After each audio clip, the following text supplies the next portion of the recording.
Bismillah.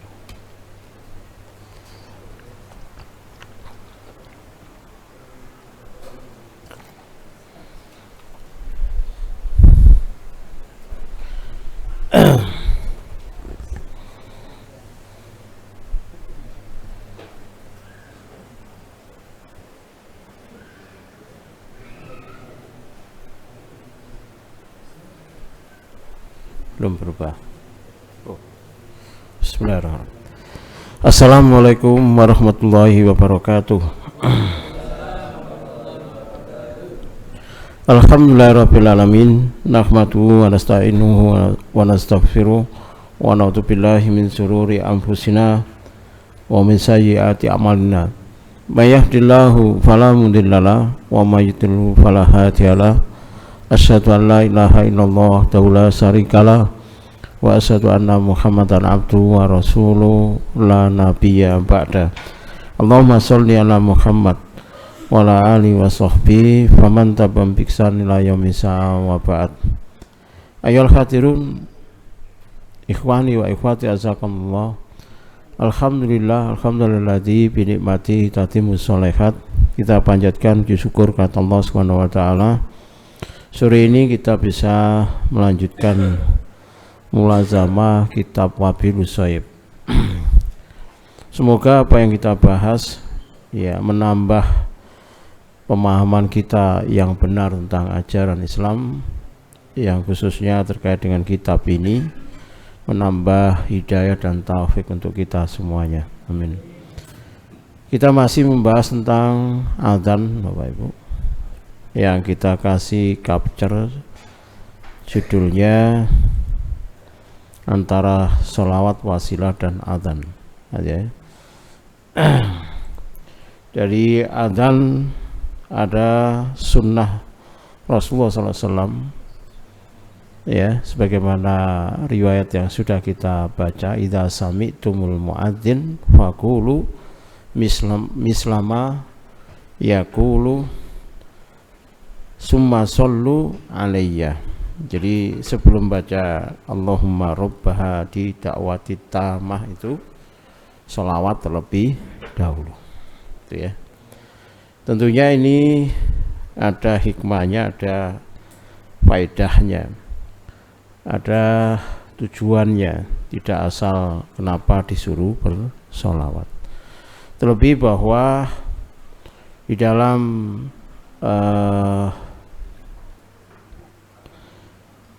doa yang diajarkan itu ada juga permintaan sallallahu li wasilah.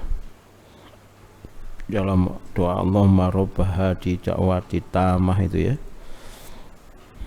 Ini kalau saya cek hafal apa enggak doanya ya.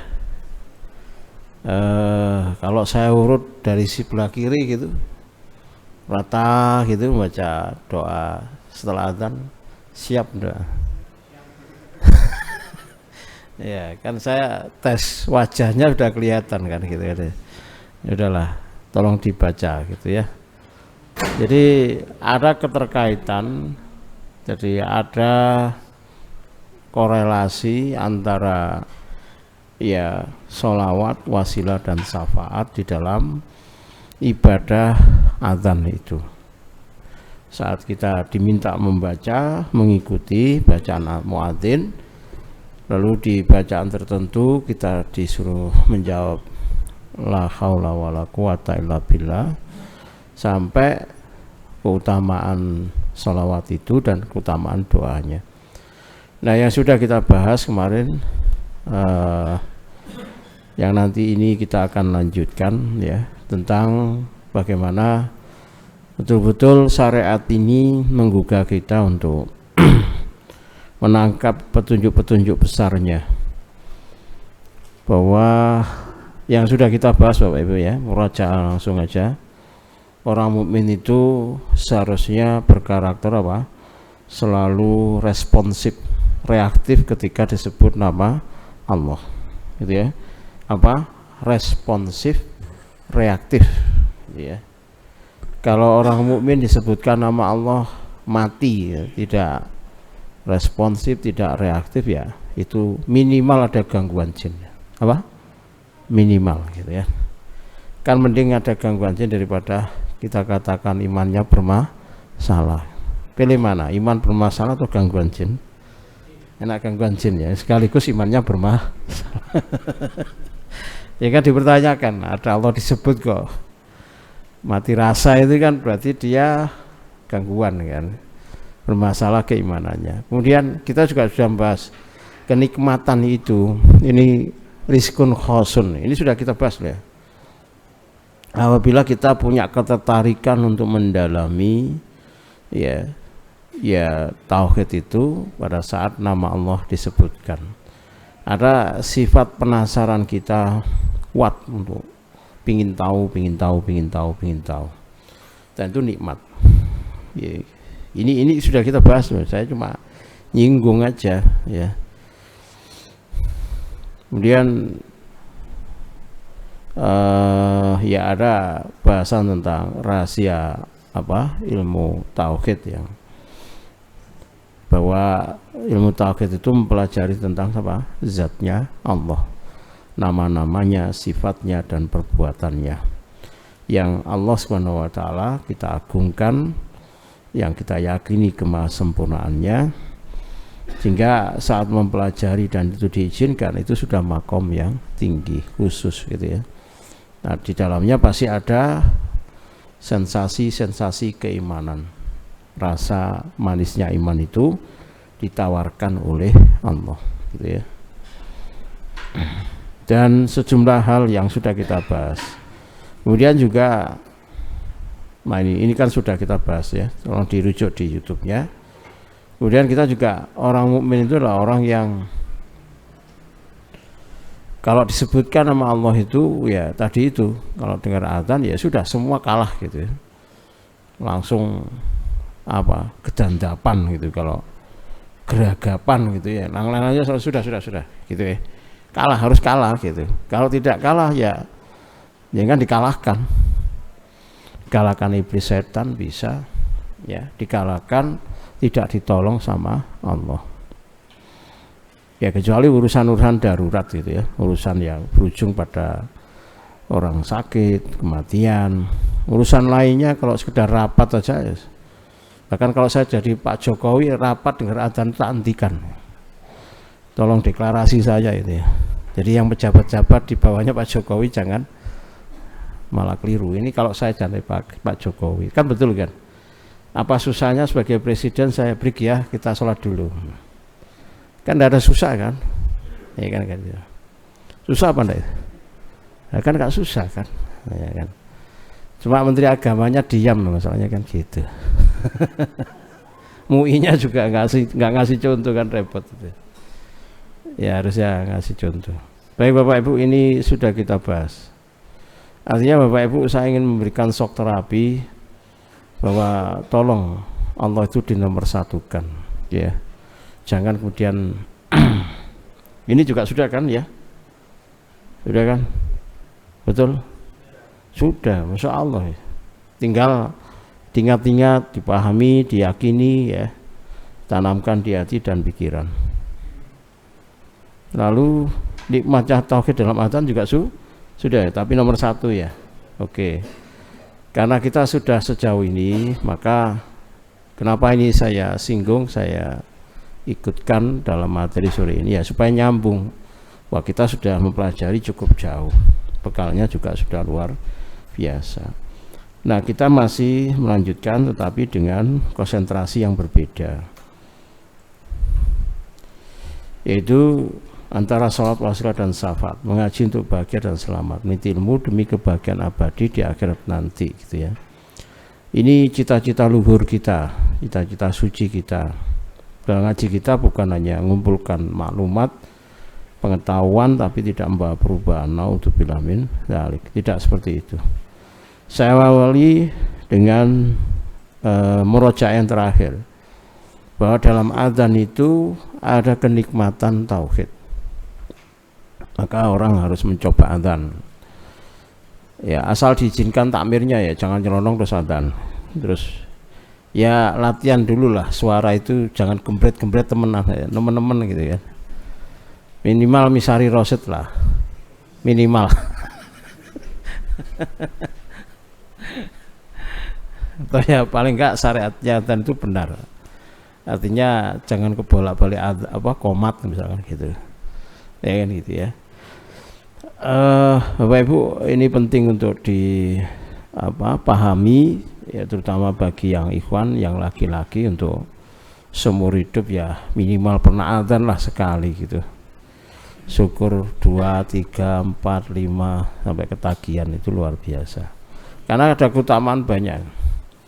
Bahkan di masa Rasulullah SAW, Rasulullah itu menegaskan kalau orang itu tahu dijelentrehno keutamaan adzan, itu ujung-ujungnya gak iso pimpah, karena harus diundi, gak iso diundi dulu, nasib-nasiban kan diundi, itu ada hadisnya, ada keutamaan. Nah coba kalau semuanya menginginkan adzan, kan siapa yang adzan? Masa dikuasai satu orang, kan enggak juga. Ya kan yang lainnya kan meri juga. Akhirnya apa yang dari pimpah diundi. Yang ma'ruf ya sudahlah, dijadwal, digilir kan gitu. Karena keutamaan adzan. Nah, sedemikian banyak hal-hal yang terkait dengan keutamaan adzan, ketinggian kedudukan adzan, maka saya menampilkan nikmatnya tauhid dalam adzan. Jadi dalam adzan itu ada kandungan rasa penghambaan, ada nilai-nilai tauhid itu, ada halawatul iman.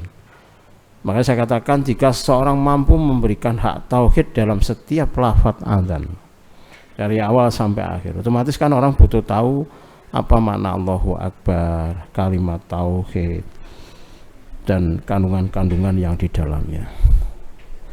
Ya, memberikan hak. Dia mampu memberikan hak, karena di setiap kalimat tauhid itu ada haknya. Sedangkan ia hatinya bersih, ya. Misalkan saya belum bersih, tidak masalah, karena saya ingin bersih, silakan gitu ya. Karena kan masuk bersih dong, enggak. Saya memberikan tampilan kaidahnya itu di standar normalnya, idealnya orang mukmin. Lalu ada keutamaan-keutamaannya gitu loh. Kalau jenengan tidak memperhatikan per kalimat ini, misalkan jenengan adzan, kok saya nggak merasakan ya, karena jenengan hatinya tidak bersih gitu loh. Paham itu? Jadi orang yang hatinya bersih itu akan mendapatkan apa yang saya jelaskan ini. Termasuk yang mencintai Allah. Namanya cinta loh ya, betul-betul bukan otaknya bicara cinta, bukan. Ya hatinya.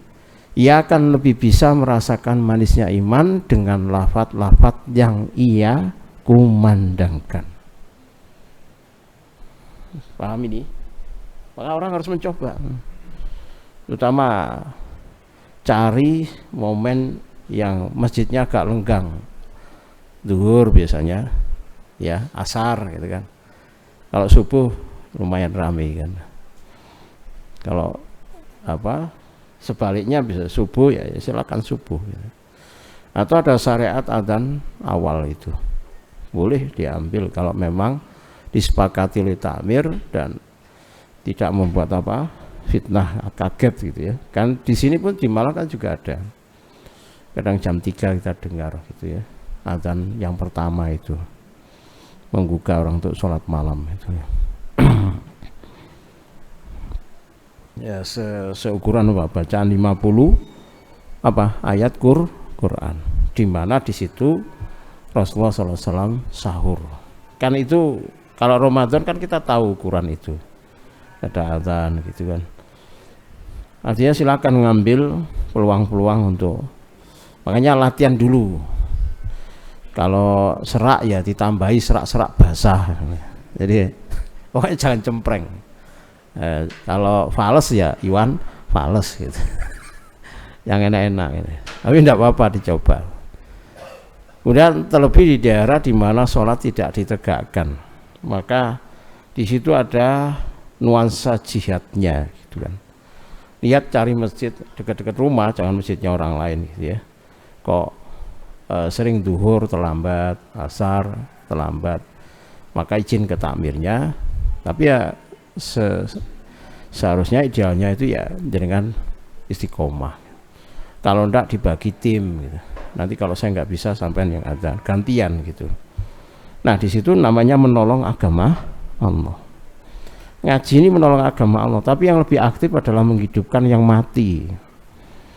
Ya, yang apa? Yang tidak hidup di kampung itu, termasuk panggilan apa? Sholat adzan itu.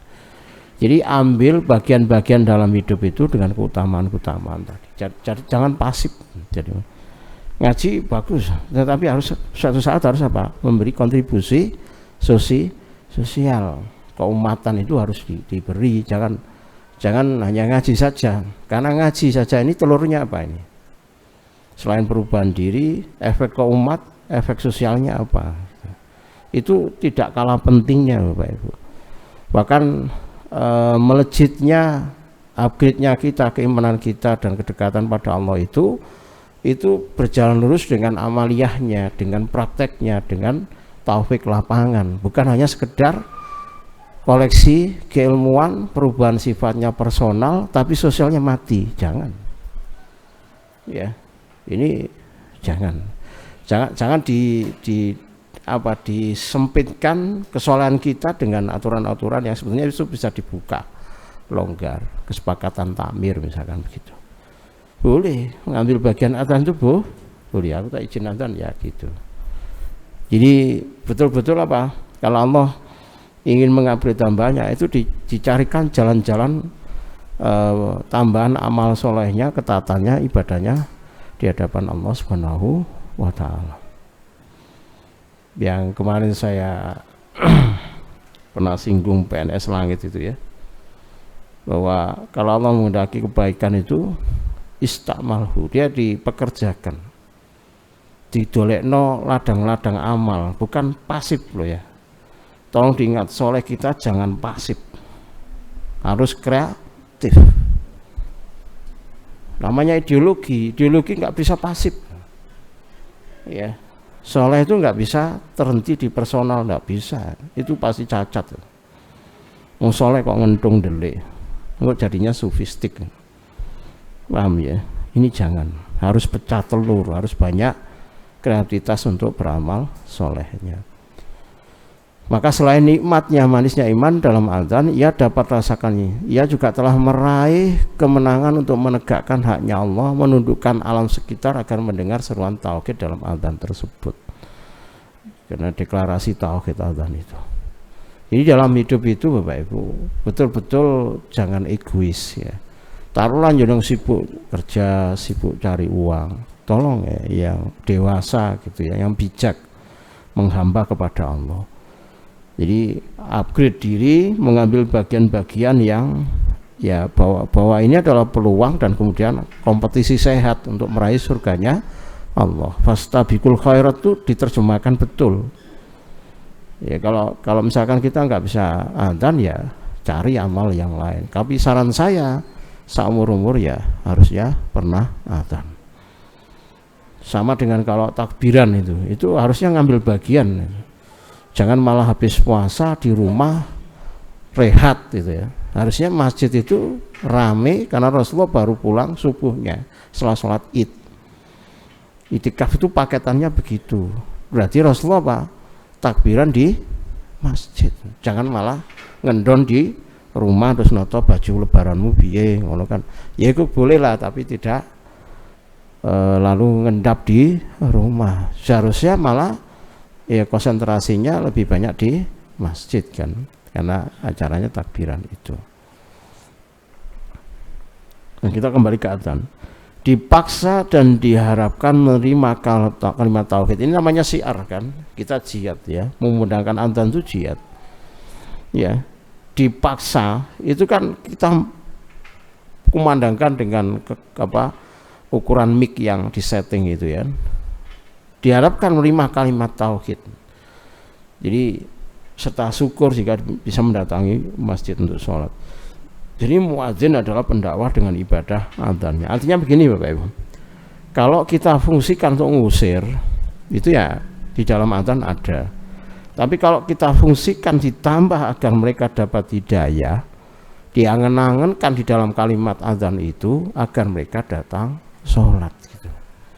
Jadi di dalam azan itu kita bermunajat, ya Allah, tidak ada yang menerima seruan azan ini kecuali beri hidayah untuk bisa datang sholat. Mulia apa enggak ini? Mulia banget itu loh, sangat luar biasa ya. Sehingga ada keutamaan-keutamaan yang banyak bagi seorang muadzin. Sehingga kemudian para sahabat dikabarkan, diberi opini sama Rasulullah, diberi petunjuk bahwa ya orang itu akan berundi kalau tahu banyaknya keutamaan apa? Azan itu. Dan azan ini diperintahkan di mana kita menegakkan sholat. Misalkan di saat kita mengembala domba di tengah-tengah padang rumput itu disuruh azan dan disuruh mengeraskan, dan dalilnya merintahkan seperti itu. Betapa bahwa azan itu bukan ibadah yang remeh gitu loh. Paham ya? Dengan keutamaan yang sama, fungsinya untuk mengusir setan sekaligus menegakkan syiar tauhid itu, dan menjadi persaksian bagi semua alam yang mendengarkan suara kita bahwa kita sedang mensiarkan kalimat tauhid. Misalkan di sini bambu itu dengar, itu nanti membuat persaksian bahwa fulan muadzin gitu. Bayangkan tanah yang di sini itu juga akan memberikan persaksian, dinding, bahkan sungai ya.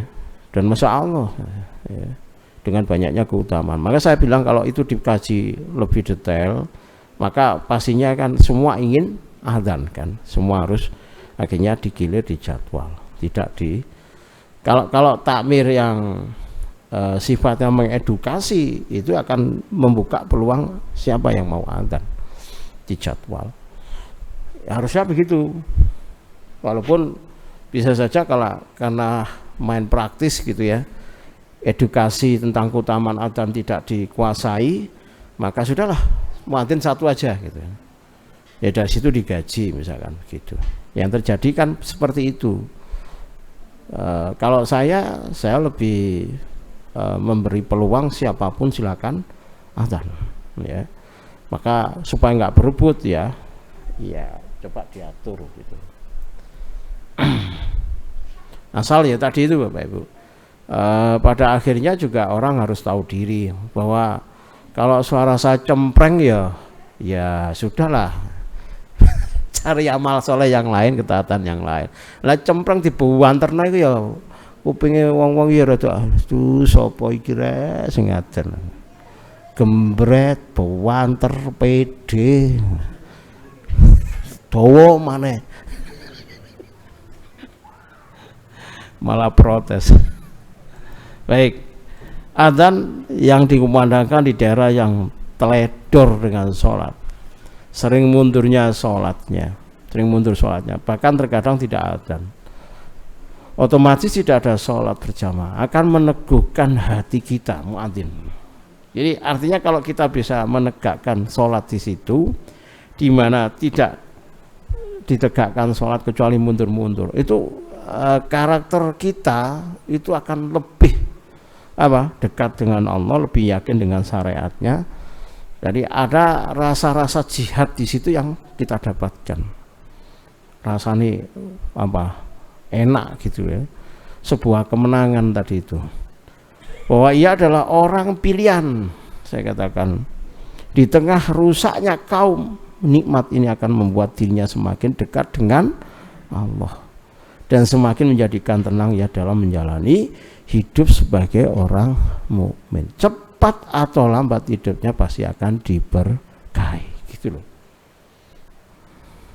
Makanya ya kalau ada di daerah jenengan masjid yang karakter begini, itu berdoa segera hubungi takmirnya, biar saya ngadzan aja. Masya Allah kan gitu. Sekali tempo dipancing nggawa sego rong bungkus kan, orang datang kok ono segone kan asik kan, lama-lama kan banyak kita mengeluarkan keuangan segitu, tidak ada artinya di keutamaannya dibandingkan dengan uang yang kita keluarkan. Bahkan itu cepat atau lambat pasti akan berbuah apa? Keberkahan, dibalas oleh Allah. Artinya Bapak Ibu, dakwah itu seperti itu, edukasi pelan-pelan, bawa apa, kue dibagikan ke jamaah, jangan pasif, jangan apa? Pasif. Jadilah orang mukmin yang sangat kreatif untuk apa? Menjemput keutamaan amal soleh, mumpung masih hidup, ya.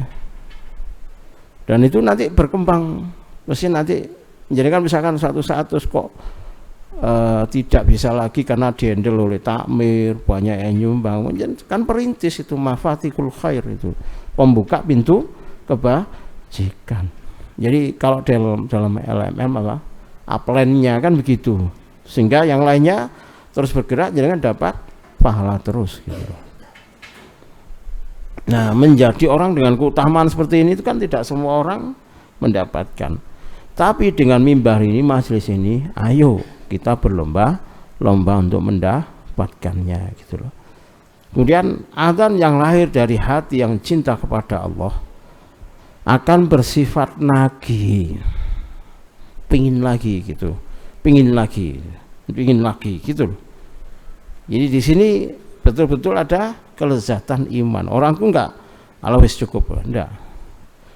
Ini teorinya sama Bapak. Kalau orang pergi ke tanah suci itu mestinya ketagihan. Nggak mungkin ada orang pergi ke tanah suci cukup lah gitu. Mestinya ada kesalahan teori di situ.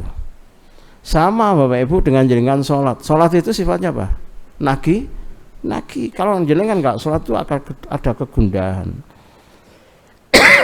Lama-lama bisa diakui bahwa sholat itu nikmat.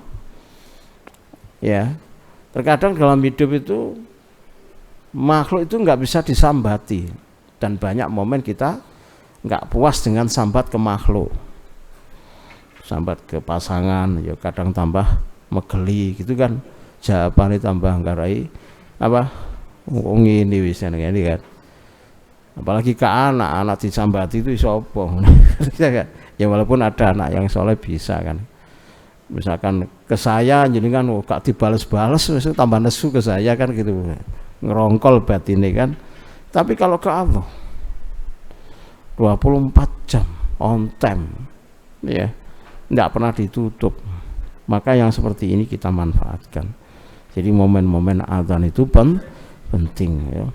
Maka nikmat yang kita dapatkan dalam azan itu, kalau itu betul-betul hadir dengan ketulusan apa tauhidnya, ya harusnya bisa kita rasakan. Termasuk kalau kita tuang problem itu dalam sholat. Jadi kita bisa sujud itu nangis ke Allah, ya Allah kok urip kok ya susah, kan gitu kan. Misalkan ngelamut anak kok yo angel, ya Allah iki lah yo hambamu, ya Allah wis tak pasrahno wis piye penake, ngono kan gitu kan. Karena saya nggak bisa membuat dia penak, ya piye penak. Engkau yang menguasai hati, ubun-ubunnya, jiwanya, ya Allah, wis sesenggukan. Daripada ngeblank kok, jinnya tambah melebu, ya stres kan. Pemane terus saling menyalahkan, nggak menyelesaikan masalah. Nah, ya, dan Allah itu meminta kita untuk ud'uni astajib lakum. Ini kurang apa ya kita menyembah Allah yang sangat maha sempurna seperti ini. Kemudian diberikan bagi khusus muadzin. Ini di sini ya, di tema adzan itu. Nikmat yang hanya dirasakan dan diberikan bagi khusus muadzin. Sholat ya ada sendiri, gitu kan. Baca Quran ada sendiri, doa, zikir, taubat, istighfar, sholawat ada sendiri. Semua ada kedudukan, ada keutamaannya.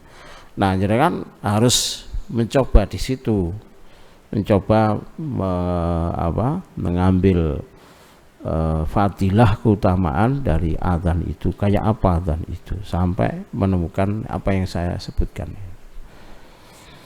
Makanya adzannya itu ya betul-betul dihayati, dinikmati. Kalau misalkan harus ada cengkok, harus ada lagu, kalau jenengan hadir dengan hati dan kekuatan tauhid, itu bisa saja orang yang mendengar itu langsung terbuka hidayahnya, itu langsung tergerak. Dan itu masya Allah itu luar biasa. Sama-sama misalkan kita sholat berjamaah, terus ada kegiatan adzan, kita ngambil adzan, sama-sama jamaah, kan kita dapat nilai lebih itu. Ya jamaah, ya dapat keutamaan adzan. Kalau itu kredit poin yang berulang-ulang, misalkan banyak, ya kan bisa dibayangkan keutamaan kita dapatkan seberapa besar. Nah itu justru malah akan berpotensi menyelesaikan problem kehidupan kita. Jadi kadang Bapak Ibu, menyelesaikan masalah itu tidak harus menyelesaikan masalah itu, tetapi apa? Memperbaiki hubungan dengan Allah, memperbanyak amal soleh. Katanya nggak nyambung, tapi sebenarnya langsung. Karena Allah Maha tahu bahwa ibadah kita ini sebetulnya tujuannya apa itu nggak perlu diajari gitu loh. Kita punya beban apa, masalah apa itu ya Allah Maha tahu. Bahkan sampai jenengan meneng itu Allah ya tahu apa yang diinginkan itu. Kalau jenengan meneng di depan saya kan saya nggak tahu gitu. Meneng itu macam-macam kan. Ya, tapi kalau Allah kan tidak. Kok ada hamba kok ibadah terus sibuk ibadah, padahal dia punya hajat-hajat tanpa disebutkan pun itu Allah pahami dan akan dipenuhi. Bahkan Bapak Ibu, kalau jenengan paham Allah betul dan biasa terhubung sama Allah, jadi kan bahkan tidak terpikir hajat itu diberi sama Allah. Bahkan ada yang kita nggak tahu apa yang kita butuhkan dalam hidup itu, yang sifatnya adalah kebaikan dan sifatnya menyelamatkan, bisa Allah berikan gitu. Sehingga terhubung sama Allah itu betul-betul luar biasa, menakjubkan gitu. Kemudian saya katakan sekarang karakter adzan Bapak Ibu. Saya suka mengungkap-ungkap hal-hal kayak gini kan. Ya kenapa begitu? Karena saya itu praktek lapangan dengan ketaatan itu. Ya, antara teori dengan lapangan itu saya korelasikan apa yang saya temukan di praktek-praktek ubudiyah ibadah termasuk adzan itu. Karakter adzan itu merupakan pekik kalimat tauhid yang berfungsi untuk menyeru, mengundang orang mukmin ke jalan Allah, mendatangi masjid untuk beribadah. Saya kali katakan pekik, ya memang kita akan memekikkan kalimat tauhid itu. Takbir disuarakan dengan apa? Lantang, dengan keras sehingga kita kasih bahasa pekikan gitu ya. Kayak orang jihad itu kan Allahu Akbar ya kan gitu kan. Cuma ini kan dengan nada dan kemudian diharapkan orang itu bisa tergugah. Ingat pernah kerja bakti, pastikan ya. Kalau kesepakatan di kampung yang cenderung Islam itu membaca apa? Masuk haleluya kan tidak mungkin kan. Pasti kalau tidak bismillah atau Allahu Akbar kan gitu kan. Apa yang terjadi? Ya paling tidak kan terasa lebih ringan. Betul enggak? Dan optimisku kuat. Kecuali jenengan nyolong balung. Wow Akbar tapi tangannya templek notok. Wow bola tangannya nempel tok gak perlu ngangkat, guyu ngangkat ngeprank. Jadi kalimat pekikan takbir itu ternyata bisa apa? Yang membangkitkan semangat, lalu menaikkan kekuatan, membangun persepsi apa? Ringan. Jadi takbir itu bisa memunculkan banyak persepsi positif. Misalkan sak kurus-kurusnya orang kerja bakti ngangkat dan dia serius, ketika dia pakai takbir itu pede apa enggak? Nah, itu Pak, pede apa enggak? Pede dibanding meneng-menengan bisu-bisuan kan ya. Engko gak ono arah-arah apa kabar sing kene diangkat sing kene dorong. Gua akhirnya kan paidu-paiduan. Ya setan ini kan nimbrung di situ. Nah, jadi pakai takbir itu Masya Allah. Ya. Luar biasa lah Bapak. Intinya tolong dicoba untuk adzan itu. Fungsi lainnya adalah bagikan kalimat tauhid, kalimat takbir yang dapat mengusir iblis setan. Ya. Karena itu bersifat sangat keras, menyakiti sehingga mereka ketakutan dan menjauh. Karena dia dipaksa untuk mendengarkan kalimat tauhid. Kok ono setan disebutkan kalimat Allah dari orang yang bertauhid ya, bukan musyrik lo ya. Hatinya bersih, dia mencintai Allah. Itu enggak akan ada setan berkuat bertahan. Kecuali setan itu akan lari atau kesakitan luar biasa. Jadi kalau kita misalkan mengolah ini untuk menyakiti pasien yang kesurupan itu terlalu mudah. Tapi masa rukyah kita itu kebian sampai saiki judulnya ku nyakiti tok. Gak iso berkembang ilmunya. Kan bisa mendidik toh. Karena sifat menyakiti itu ya bisa kedoliman kalau judulnya itu sudah berlebihan.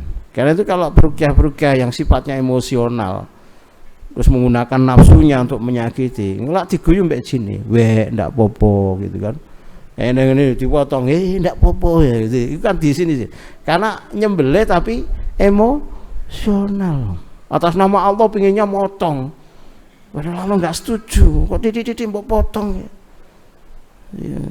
Wong isone perukyah itu cuma menyebutkan, yo gak iso motong.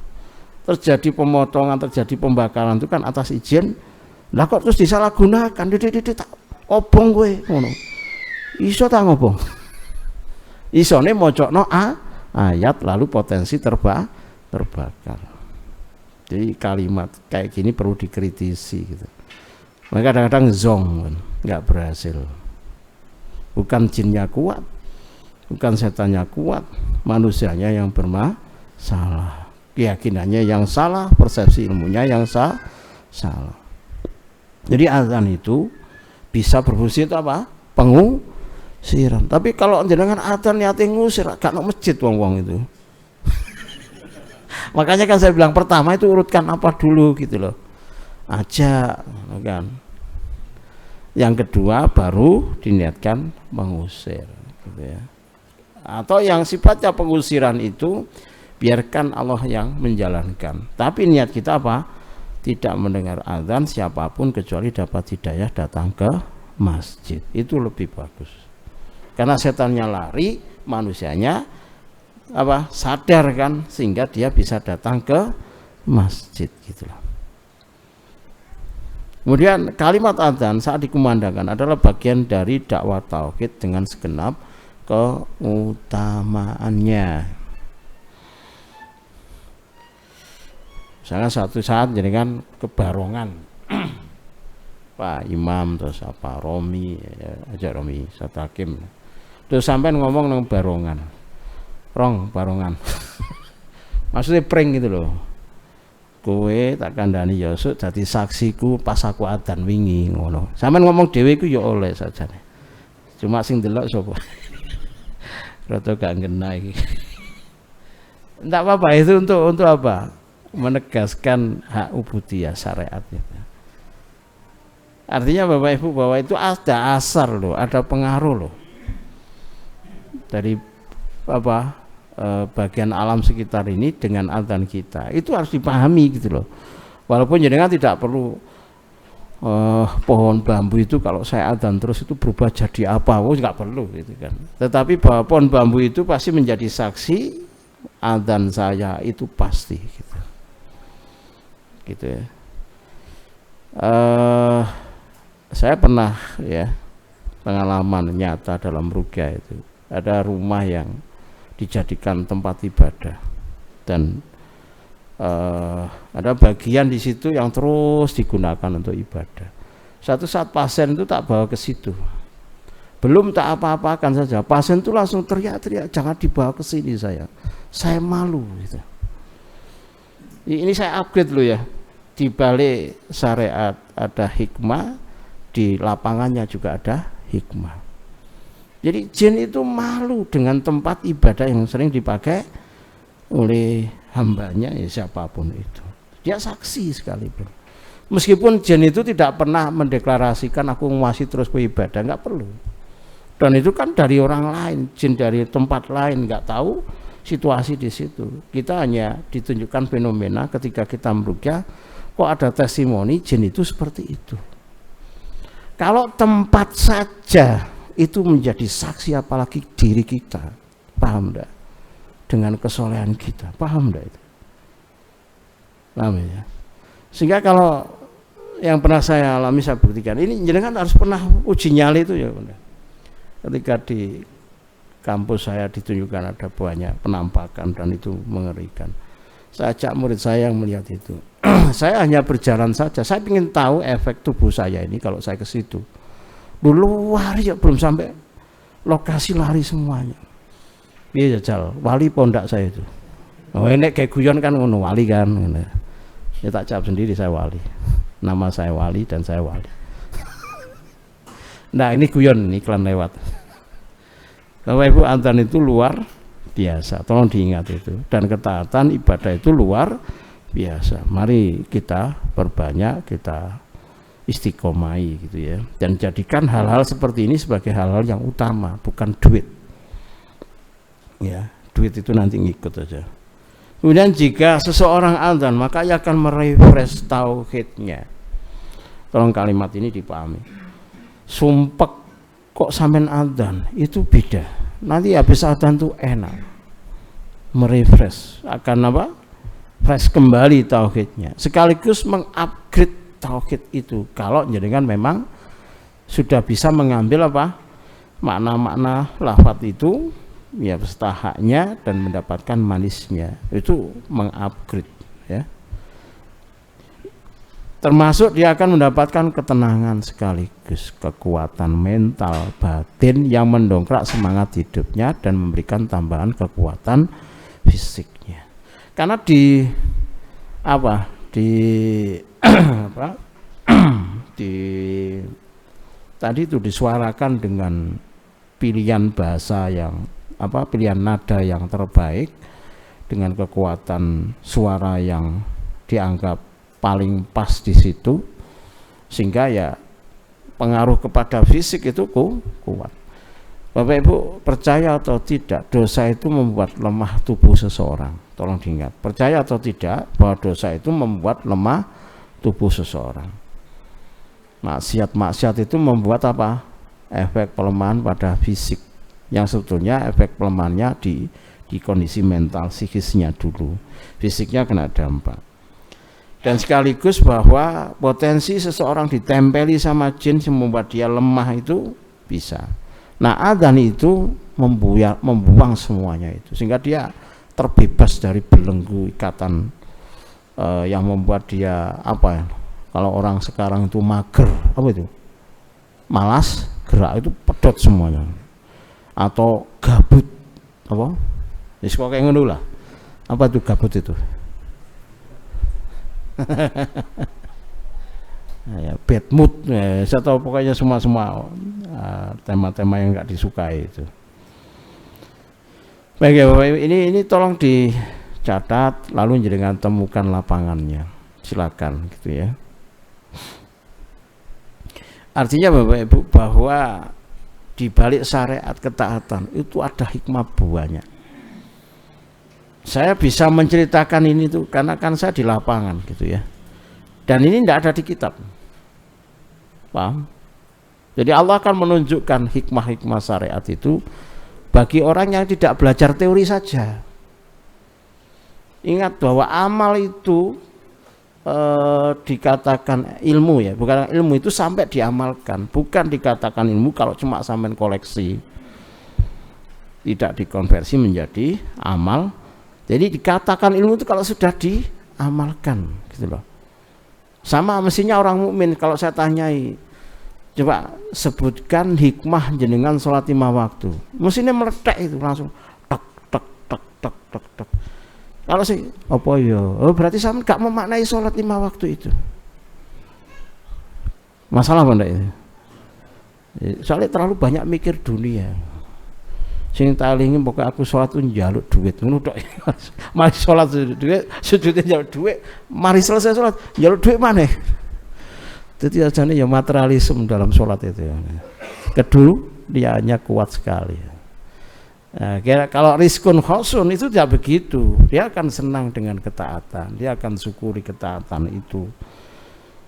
Lalu dia akan kenali dosa-dosanya, karena itu dia munajat pada Allah untuk diampuni. Itu nikmat. Itu kalau uang itu cuma sedikit aja yang diminta. Tapi kalau orang tidak ngerti dan masih terbatas syariatnya, yang diminta apa? duit itu. Sehingga kadang, dan ini banyak orang banyak taat lalu tidak dicukupi uang sama Allah, protes. Nah, aku sholat ya panggang ini loh, gitu loh. Ini harus dicegah Bapak Ibu, harus diluruskan. Kasihan kan itu aku yang lain. Oh mboten ngaten Pak, yang saya nggih. Jenengan betahaken arto pinten to? Oh ngono sik ngono. Waket kan. Ya kan walaupun kalau misalkan dek 1 juta anak 50 kan lumayan. Paling enggak kan pede kan ngono. Nah, ngeten baru dirungokno. Ojo ngomong tok. Nek ngomong tok kan wis menikahkan ngomong Mas aku iki ngelu warga dhuwit sampean ngomong ae nyerocos. Tapi nek sampean mene dhuwit iku luluh dhisik. Ngatekno. Itu harus dipakai itu, ya. Jadi dakwah itu terkadang harus apa? Mengeluarkan. Memang untuk Allah kan harusnya dikeluarkan, berkorban untuk Allah itu kan bahagia. Jika digunakan untuk terapi orang kena gangguan jin kesurupan, maka akan bersifat menyakiti adzan itu, ya. Melemahkan, mengusir secara keras, menghancurkan bukul-bukulnya, ikatannya, bahkan sampai mematikan. Tapi bagi orang yang punya ilmu dan berpengalaman gitu, walaupun aslinya kalau jenengan nggak pengalaman, pokoknya nuwekat ae krungu satari biyen ngomong adzan wis tak adani tok, ternyata betul. Ayo. Kalau saya di lapangan rukyah itu kan banyak ya. Misalnya suatu saat ada proses kesurupan itu, dari pagi sampai maghrib itu teriak-teriak. Habis sisa pas sepi, wis iki balas dendam aku ngono ya. Judulnya gitu. Baru mau tak terapi itu diam, aksi tutup mulut meneng. Terus saya bilang gini, Jin, ket isu, ket mau cek tas iki mau bengok tok.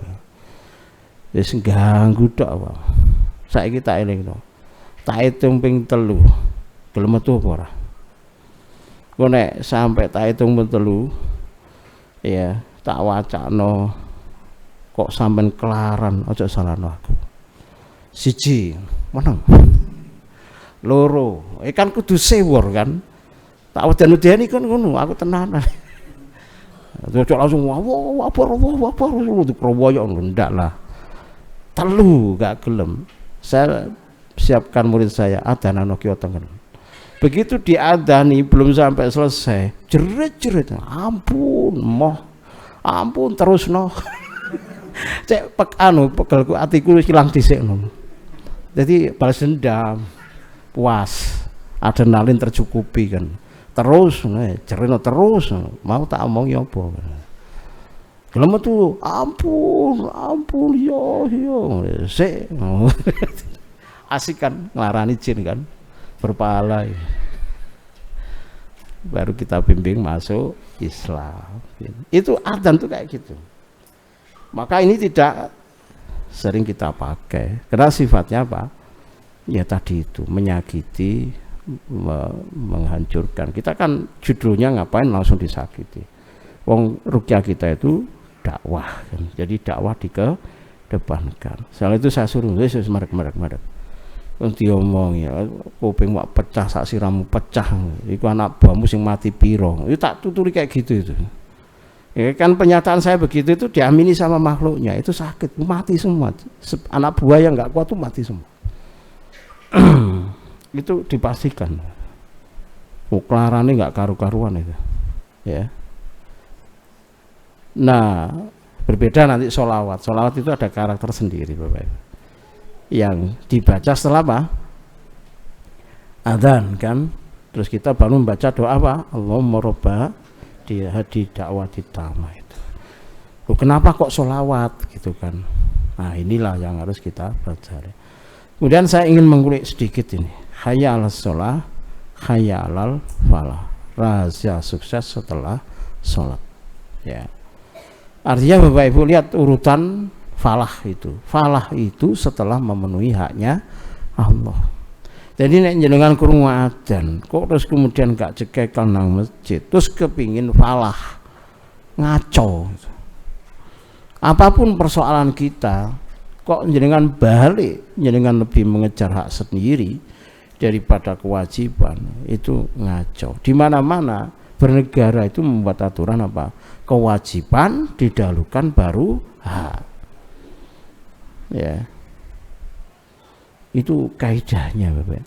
Jadi otomatis apa yang bisa kita simpulkan? Bahwa hidupnya seseorang, bahagianya dia dengan dunianya, itu tidak bisa dipenuhi kecuali setelah memenuhi kewajiban yang itu merupakan haknya Allah Subhanahu. Sembuh itu dari kewajiban dulu, ya. Misalkan rezeki kita dihamparkan atau dicukupi dan bahkan diberkahi, itu judulnya adalah dari haknya Allah, kewajiban terlebih hubungan rumah tangga, suami istri, orang tua sama anak, baiti jannati. Jangan ngimpi sampai nang RSCM dia pak nombe RSCM kan dikongkon tobat itu hak sapa? Kewajiban atau hak? Kan kewajiban kepada Allah, haknya Allah.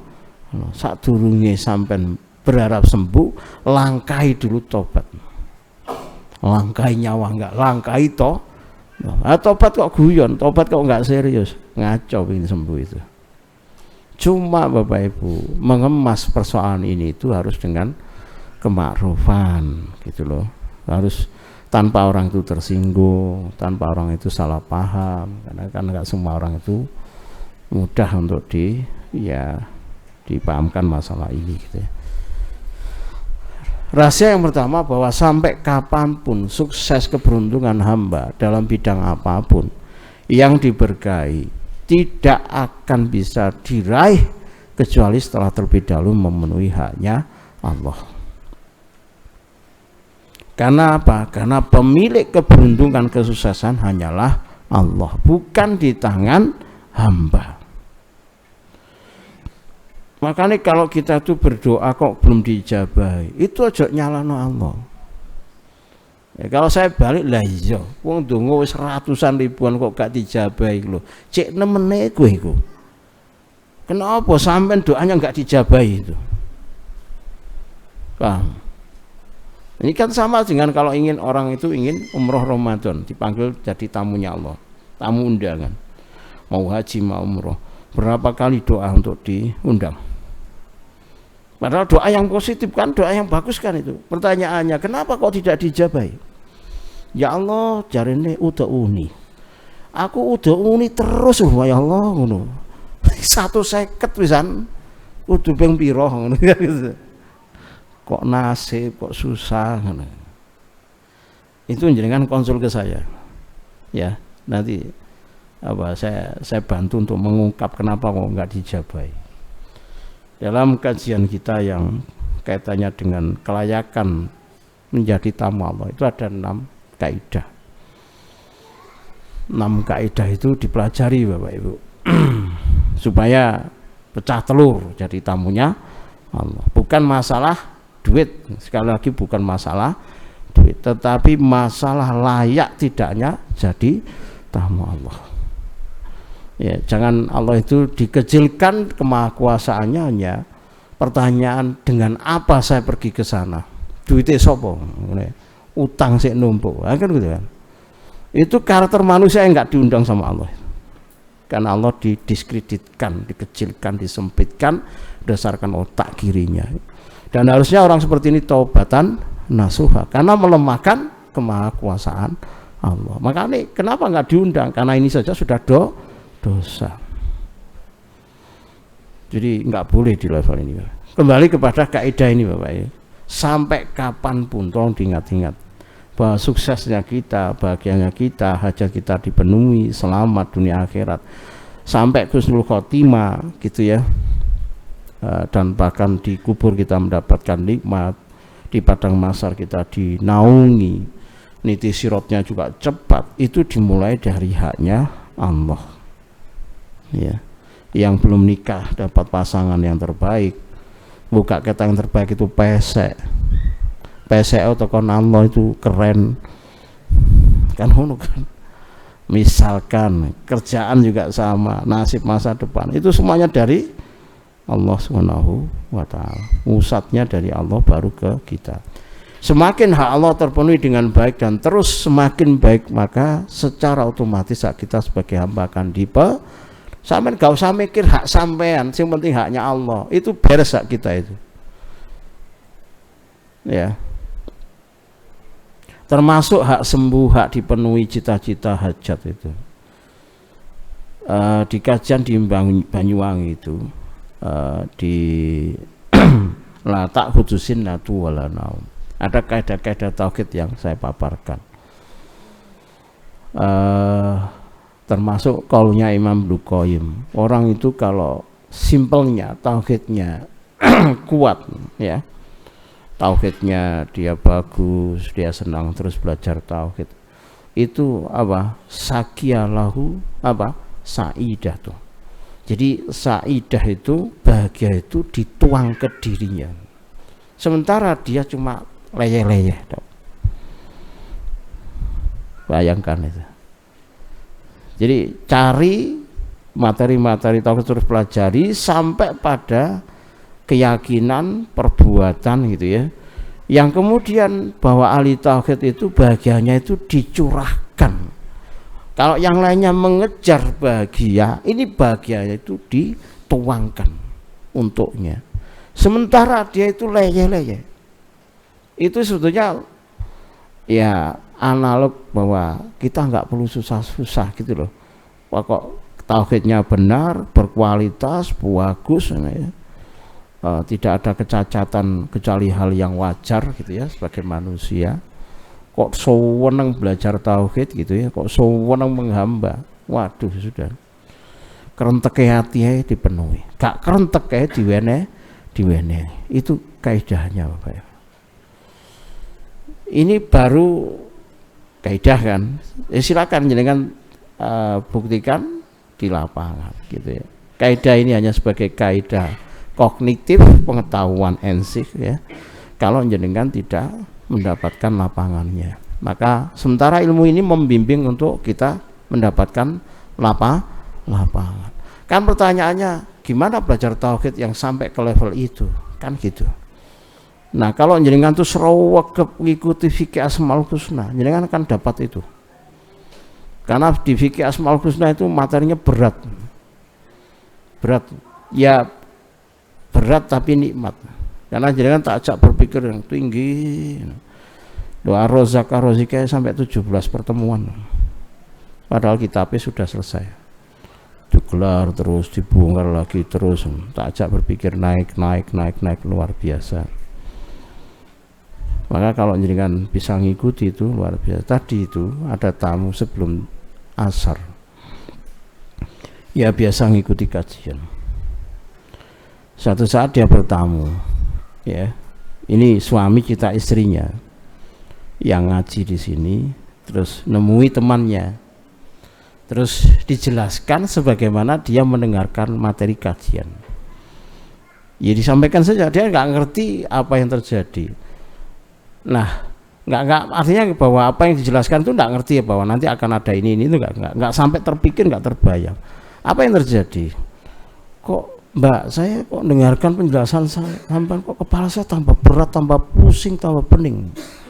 Nah, dia kan kaget juga, dia cuma menjelaskan. Tidak lama setelah itu mau muta. Padahal itu cuma transfer omongan. Loh, maksudnya dia kan cuma menyampaikan ilmu yang dia pelajari. Habis itu setelah muta, kok tambah enteng, tambah enak gitu. Nah, yang isinya itu tanya ke suaminya.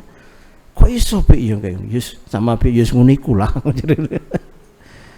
Materi tauhid itu pengaruhnya sangat besar, sangat dasar. Maka jangan ditutup Bapak Ibu pengaruh-pengaruh positif dari tauhid hanya karena jenengan belum dijadwal di RSCM. Oh, salah ngono iku. Waras itu tidak pernah disyaratkan harus ke RSCM, dan jangan pernah mengecilkan manfaat tauhid, mengerdilkan, dan itu berarti merendahkan Allah Subhanahu wa taala. Sekarang saya tanya, bisa enggak pencerahan, hidayah, pemahaman yang kita dapatkan dari Allah tentang tauhid ya, terus di hati itu ada kelapangan, di pikiran ada ketenangan, terus kita jadi nyaman, itu mengkonversi sembuh, bisa enggak? Sangat bisa. Bahkan di luar itu kehidupan kita dimudahkan, diberkahi, termasuk rezekinya gampang. Bisa pada? Sangat-sangat bisa. Jadi jangan disempitkan hanya karena kita belum bekerja, belum ini dan sebagainya, atau katakanlah kita menguasai teori ekonomi, harus pakar, harus ini baru dapat duit, enggak juga. Termasuk pengobatan tadi itu.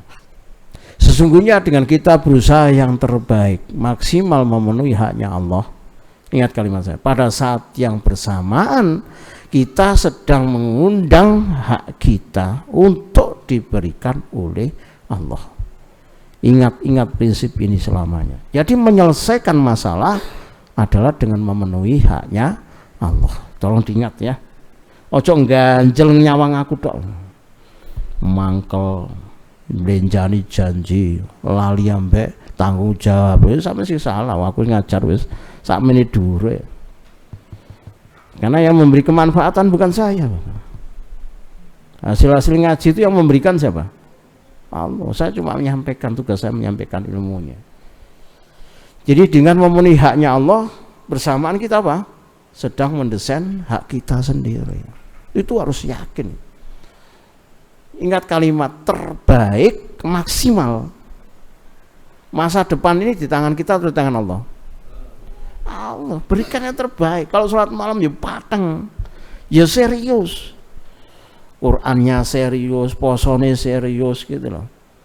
Bahkan jenengan jangan minta ketaatan itu ya di awal atau sebagai penarik hajat-hajat kita, lalu setelah hajat itu dipenuhi kita jatuh. Jangan. Jadikan amal ibadah itu milik sendiri yang menjadi karakter. Mau hajat dipenuhi atau belum, itu akan menjadi karakter kita terus. Sehingga kalau diijabahi hajat-hajatnya itu tidak langsung berhenti, turun gitu, lali. Biasanya sopo masjid terus baru dikurangi masjidnya, ngono kan. Biasanya didik-didik dirijiki, urung diijabahi ku. Waji yo noto-noto ngono kan. Barang wis dianu terus tengah lali, anu ngurus iki, ngono. Sesuai yang mundur. Ini modus. Apa? Modus. Saya tanya sekarang, Bapak Ibu, Allah Maha tahu enggak modus hambanya? Jangan peta umpet sama Allah gitu. Sehingga Allah itu Maha tahu setahun hamba itu kayak apa, 2 tahun kayak apa. Saya itu sering mengambil pelajaran dari pasien itu. Kalau pasien saya tata, ini saya ya standar saya, kok cenderung mulet itu. Tahu mulet ya? Tukang kayu itu mencoba luruskan, kok mulet mana? Itu saya mengambil isyarah, ini pasti Allah tidak mengendaki kebaikan. Cuma aku gak rong udah. Gitu. Lihat saja nanti. Bahkan ada banyak kasus saya itu diselamatkan sama Allah. Iya tuh kan. Orang itu sakjane enggak jejeki tauhid, pinginnya syirik. Jadi bertauhid di depan saya itu menguji. Iya pora, hasil pora. Nek gak hasil, ya aku nangani kesirikan. Ada pasien dalam proses penanganan saya.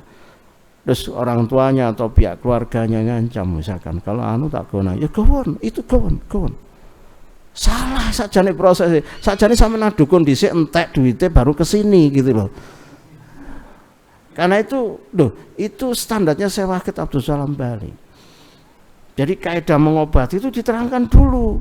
Hak tauhid itu kayak apa, syirik itu kayak apa. Setuju? Ayo jalan, enggak? Ya sudah. Dan kalau dia dijelaskan tauhid kok dia mulet, sampean itu diselamatkan oleh Allah. Sampean tidak perlu mempertahankan reputasi Allah dan Rasulnya. Loh kok gak berhasil? Ini kenapa? Kesalahan perugia. Kuku KB. Enggak gena-gena, pelan-pelan, ngejar tayang. Wah enggak bisa. Itu semua saya ambil kaidah-kaidahnya. Jadi saya jadikan ilmu, lalu saya ajarkan. Jangan dilakukan yang kayak gini. Karena seorang ibu disihir, wating belentong, penyakit di wajahnya itu loh. Wis gak jilbaban dulu, masih teori tanpa kesurupan, teori kesurupan. Jadi datang saja bawa jin banyak kan, kena sihir. Apalagi nggak berhijab, rambutnya panjang, legam, sakit. Terus saya tanya sudah dibawa ke sana kemari, dan dia inginnya instan kan, ingin pengobatannya sadek, sanyet, waras kan gitu kan. Ya, ya saya jelaskan, terus saya pahamkan.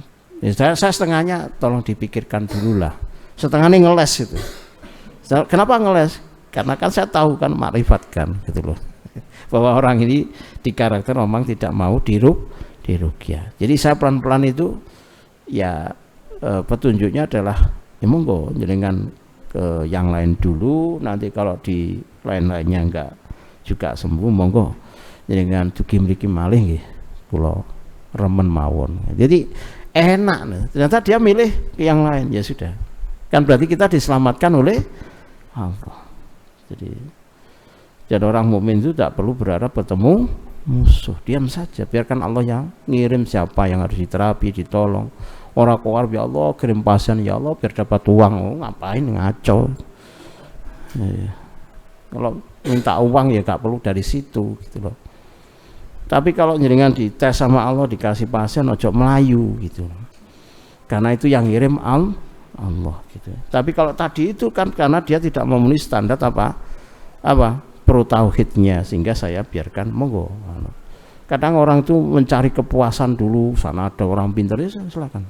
Dan kalau sembuh dari orang itu kan ya biar alhamdulillah lah. Pokoknya penting kita selamat. Sehingga saya menyimpulkan bahwa orang yang terhubung ke sini itu orang-orang yang dipilih saja sama Allah. Pengobatan kan banyak kan. Tapi yang banyak apa semuanya syar'i dan yang terbaik, membawakan pada kondisi yang terbaik. Sehingga saya ngajarkan teori sembuh itu pilihannya macam-macam. Ada sembuh yang diberkahi, ada sembuh tok. Mari sembuh yang belunat mana, pilihan mana? Kan gitu. Masa kita sama di rumah sakit kan gak ditanyai sholat pendak kan? Mari waras juga sholat mabuk mana kan gak ada masalah itu. Karena gak diajari sama dokternya kan gitu kan. Mana ada dokter ngatur itu? Malah saya disalahkan kan itu. Itu bid'ah menurut kedokteran tat kan. Tapi kalau di sini jenengan seperti itu, jenengan memahami sembuh itu dari siapa? Bukan dari kita. Kalau dari Allah kan berarti SOP-nya apa? Apa yang menyebabkan orang itu sembuh, dosanya ditobati, itu menjadi syarat mutlak, sehingga sembuh itu berjalannya apa? Tobat. Seiring dalam jalan tobat. Kalau orang itu tobatnya bagus, sembuhnya berjalan, gitu loh. Bahkan sembuh itu merubah perilaku pribadi, membuat dia tambah taat kepada Allah. Maka ini harus dipahami, Bapak. Sehingga sesungguhnya dengan kita berusaha yang terbaik, berikan yang terbaik, maksimal memenuhi haknya Allah, maka pada saat yang bersamaan kita sedang mengundang hak kita untuk diberikan oleh Allah. Termasuk kelayakan menjadi tamu Allah itu ojo mung ndonga tok orang ngamal dengan Allah itu. Malaikat malaikat itu piye ngene iki wong. Nggak ada unggulannya gitu loh. Paham maksud saya? Walaupun bisa saja Allah ijabahi bagi orang tertentu. Apa orang tertentu? Memang kadar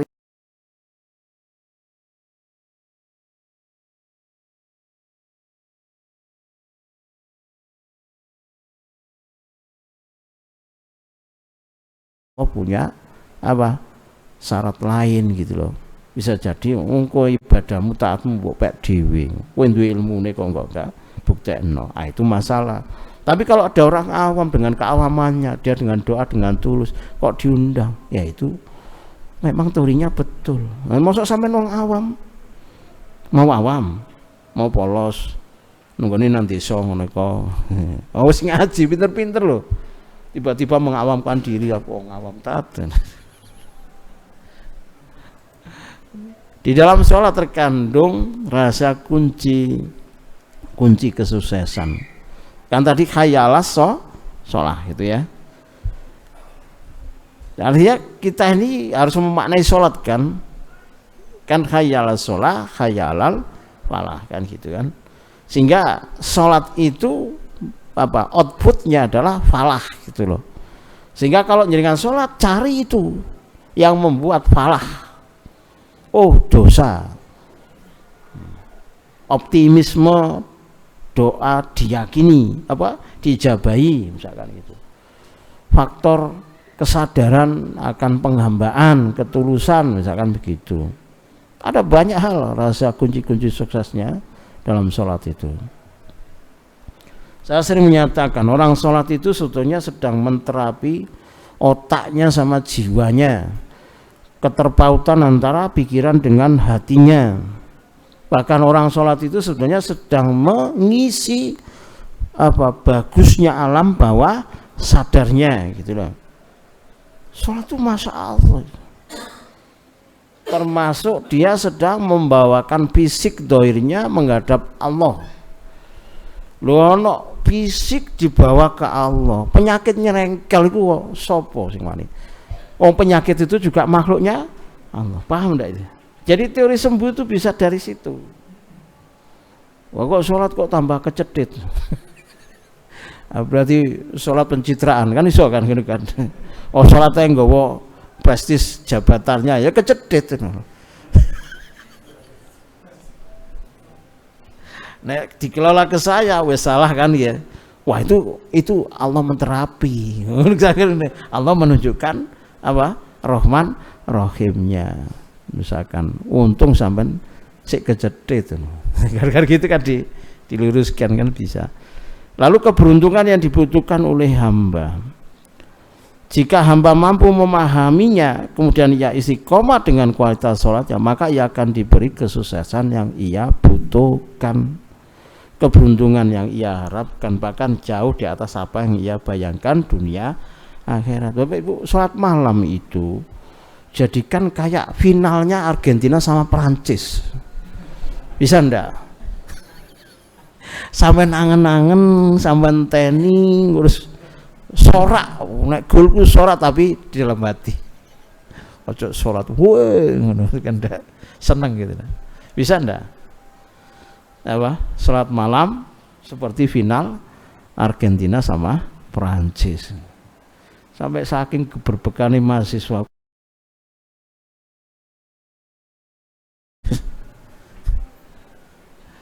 bisa ndak?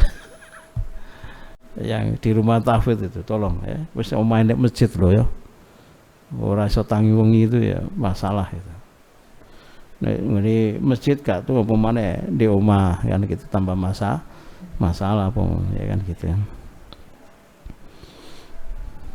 Tolong dicatat ya, ini kaidah penting untuk kita semuanya ya. Jadi sholat itu masya Allah ada rasa-rasa kunci kesuksesan. Saat kita sujud, saat kita munajat, saat dengan baca surat-surat, ayat-ayat itu dilantunkan, dijarkan. Ojo buanter ngono ya, yes cukupan lah gitu ya. Ojo umi-umi, gak iso ngusir setan. Itu di tengah di situ gitu ya. Ya. Itu masya Allah. Kalau di masa Rasulullah itu kan kayak suara lebah. Jadi kalau orang keluar di malam hari itu rumah kan berdempetan gitu ya. Itu mendengar suara kayak lebah. Para sahabat itu bangun sholat malam lalu mensuarakan Qur'annya. Itu luar biasa Bapak Ibu. Kita ngukir hari demi hari dengan apa? Kesuksesan langit gitu loh. Jadi kan wis gak terlalu banyak minta itu dipenuhi sama Allah ya. Glundungnya nasibnya untung gitu. Tapi zaman jual tok ibadahnya kurang, masalah kan di situ. Adapun sholawat setelah adzan maka ini banyak dasar-dasarnya. Saya berikan innallaha malaikatu yusholluna 'alan nabi ya ayyuhalladzina amanu shollu alaihi wasallimu taslima. Bapak Ibu, Allah malaikat kurang apa ini ke apa perwakilan Allah dan malaikatnya yang malaikat itu suci. Kalau Allah saja dan malaikatnya bersolat kepada Nabi apa maneh awake dhewe gitu loh. Bacot nemen sak nemen-nemene. Karena mukmin kita itu dari jalur apa? Ya Rasulullah SAW jasa beliau. Jadi nggak akan ada orang bisa masuk surga melewati orang lain ya. Satu-satunya jalur surga itu harus melewati mengikuti Rasulullah SAW. Apalagi kalau jenengan punya rasa mencintai, waduh sudah. Ini bukan lagi bicara sholawat, tetapi berbicara apa? Rasa manisnya iman, Bapak Ibu. Ya, sampai-sampai kalau jenengan tuh kesengsem sama Nabi, cinta sama Nabi, jenengan jeneng itu selain Nabi itu mesti tak pertanyakan itu. Cinta mbek Nabi, cinta. Lo kok jenenge anak sampean ngene? Ayo, saya protes itu. Sampean mem-PHP pernyataan yo kenang Nabi, kan gitu kan.